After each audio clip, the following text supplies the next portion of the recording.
Hello everybody and welcome back. Today I want to talk about something a little bit different, which is winning lists for once. So a few weeks ago, well, starting in late August and early September, there have been 3 5.0 lists of Turbo Fog that came out, and they're really interesting, and I thought I would talk about them and how they differ from what my expectations of Turbo Fog are and what I've been playing. So first of all, I've made some really big changes to my primer on MTG Salvation, so you should definitely check it out. There's a lot less spoilers, so there are no longer spoilers within spoilers. I've kind of like opened some things up. I put my deck up in the front here, right in the open, but below here you'll see the winning list that I'm talking about, and one from a little while back that is still somewhat relevant today, so I thought I would keep it there. But I want to go over to MTG Goldfish for a second, where I can show you kind of where I found these lists, or where these lists were pointed out to me, and what makes them so interesting here. So there's the general kind of UG spot where you can find the sample deck, which is always the first deck at the top here, and then they also give you kind of a breakdown of all the different cards and how often they're played. And it's important to understand what these numbers mean below here. The first thing that I want to show you is, like, for example, a 4 of in 100% of decks. So the number and the percentage are actually really important, and why they have these different numbers, like 3.3. You can't have 3.3 of Stream of Thought in your deck. And the reason why that's important is because it shows us that 100% of people playing Turbo Fog are running 3, and then some people are running all 4. But most people, because it's only 0.3, most people are running 3, but this indicates that some lists are running 4 copies of something. So that's a really important thing to see. A 2 of in 67% of decks. So what that means is that there are some decks that are running 2 copies, but not everybody is running Fog, right? So only 2 out of 3 people, right? Because there's only 3, so this is a pretty easy analysis. So 66.6% of people are running 2 Fog, which means that there's not one person running 1 Fog and one person running 2 Fog. No. This is 2 people running 2 Fog out of 3. So these are really important statistics to take a look at when you're trying to determine at a glance what these numbers mean and how important these cards are in a archetype. Unfortunately, with MTG Goldfish, I find the analysis, in order to analyze properly a deck, using their UI is not super great, because it kind of just sticks all spells into one thing, and you can't actually separate them by function, which, I mean, how could you unless you actually did it manually? So what I've actually done in my primers, I've uploaded them, but I've actually separated all the cards into quote-unquote functional categories. So, for example, how many fogs are you running? How many fog effects are you running? How many counters are you running? How much card draw are you playing? How many win conditions are you running? And how many lands are you running? Whereas here, they just jump all the spells together and all the lands together, right? So it doesn't actually help you analyze all the categories and understand the fine-tuning of the deck as well. So I've uploaded them all here, and we can take a look and see exactly what's so unique about them and what's different. And the very, very first thing that kind of pops out at you is the fact that, hey, no one's running Jace's Erasure anymore. This is a thing of the past, apparently. If you want a 5-0 in a league, for example, Adepto Terra plays 4 Stream of Thought, when the other 2 people are playing 3. 3 Stream of Thought, 4 Stream of Thought, 3 Stream of Thought. The other thing that's important to note is in the sideboard, the players who are running 3 Stream of Thought in their main deck have the 4th copy in their sideboard. And this is interesting because it shows us that in some matchups you want that 4th Stream of Thought. Probably against Burn to shuffle back in Weather the Storms, probably against control decks, really slow decks, probably decks that are going to run Graveyard Hate. So oftentimes you're going to find yourself having to board in Stream of Thought a lot more often than you think. Even against aggro decks like Stompy, where you need to be fogging very, very often, you want to be able to shuffle these fogs back in. So Stream of Thought is actually quite important in most scenarios, which is why Adepto Terra decided to run all 4 in the main deck. Otherwise, the decks are very, very, very similar. They only exchange a few things here or there, but another important factor that I want to look at is the land, and removing Jace's Erasure has a big impact on all sorts of aspects of the deck that we're going to go over in a little bit. But one of those things is that because you're not running Brainstorm, anymore because you're not running Jace's Erasure, you don't need to have that many shuffle effects in your deck anymore. So having that instant speed Ash Barrens instead of Terramorphic Expanse makes a lot more sense, even though you have to pay 1 mana up front to get the land that you want. Ash Barrens overall is going to be a lot better in a world where you don't have to have that 0 mana shuffle effect. So really, really nice to have, really nice to see this. And you'll see some of them are running 2, some of them are running 4. The other thing that's important to note in terms of removing Jace's Erasure from the deck, like I said, no more Brainstorm. Brainstorm's gone. Brainstorm without shuffle effects, without a way to mill away cards that you put back on top with Jace's Erasure, starts to look a lot worse. And there are better card draw spells, more card selection that won't leave you stranded like Brainstorm potentially does. And those important cards, and we'll see that all 3 of them chose different options, which is the ones that I've highlighted here. The Lone Ghost, who's running Growth Spiral, so they kind of replaced Brainstorm in a way with other kinds of card draw. Adeptoterra replaced with Impulse, and Combo Builder replaced with Telling Time. So they all had kind of a different take on how to change up their card draw with this. And they all have their own specific advantages. Growth Spiral obviously lets you ramp at instant speed, which is amazing. Impulse is one of the cards that digs the deepest all by itself. Being able to look at the top 4 and choose any one of them at instant speed is a really, really nice card. It's probably my favorite of the bunch. And Telling Time is great because it almost feels like you're drawing 2 cards, because you get to put one into your hand, one back on top, and the one that you like the least on the bottom. So it's the one that feels a little bit more like Brainstorm, where you can kind of trap yourself if you don't like any of the cards, where you have to take one and then you have to put one card that you don't want on the top. So this one does come with risks, but it also has a lot more advantages in terms of feeling like you are fixing your draws a lot more. The other really important factor that I want to highlight here is the fogs.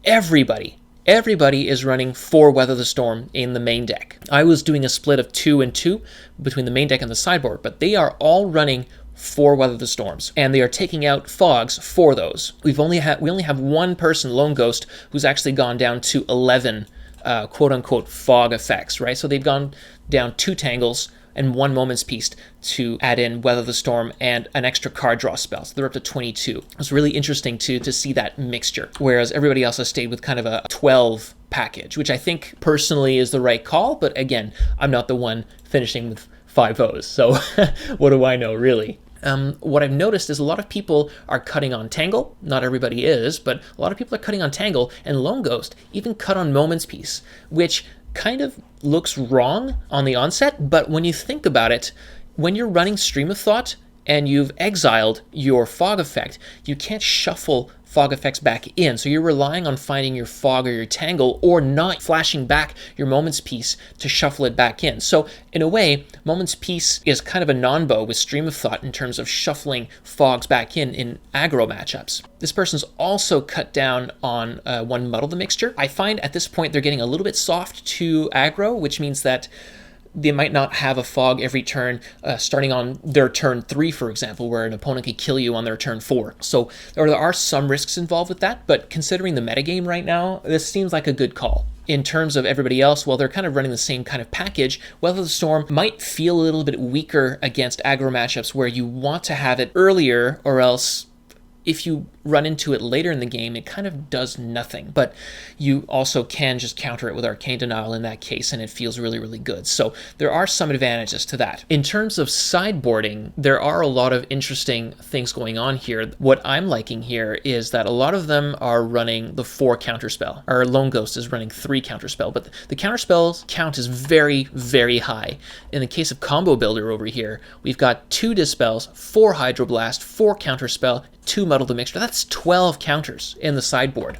But what I really love about this is that it really prepares you for matchups like Burn, where that game 1 that used to be pretty soft, you have 4 Weather the Storms in the main deck right now, so it feels a lot better. And then in post-board games, you've got 12 extra counters to bring in, including the 4 Hydroblast, which also helps against ATOG. A really interesting thought here, and Muddle the Mixture, even though it's a counter, you would actually want to bring this in against aggro decks, because you can actually, from turn 5 and on, use Muddle the Mixture as a fog to go and get your Moment's Peace or your Tangle. So it's an interesting thing that combo builders actually adding Muddle the Mixtures into the sideboard to kind of remedy the fact that Weather the Storm is not that great of a card in the late game against aggro. Anyway, that's my assumption on how that works. In terms of other notable inclusions in their sideboards, we've got Fairy Macabre, which is an okay card. I haven't personally had very much success with it. It's obviously there to stop Tron from looping stuff, and it's free, and that's great and all, but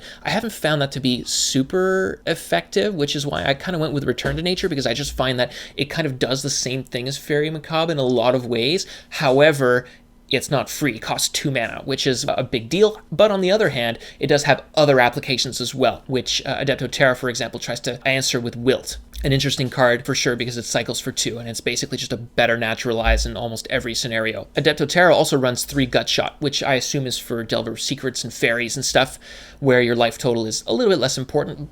Again, I'm not sure how these decks, any of these decks, work against Fairies, really, because, well, we got one person running Aerial Volley, we've got one person running Gutshots, and then this person just doesn't seem ready for that matchup at all. Maybe this is just something that they kind of work around and try to play around just with their deck and not worry about, addressing it with sideboard cards.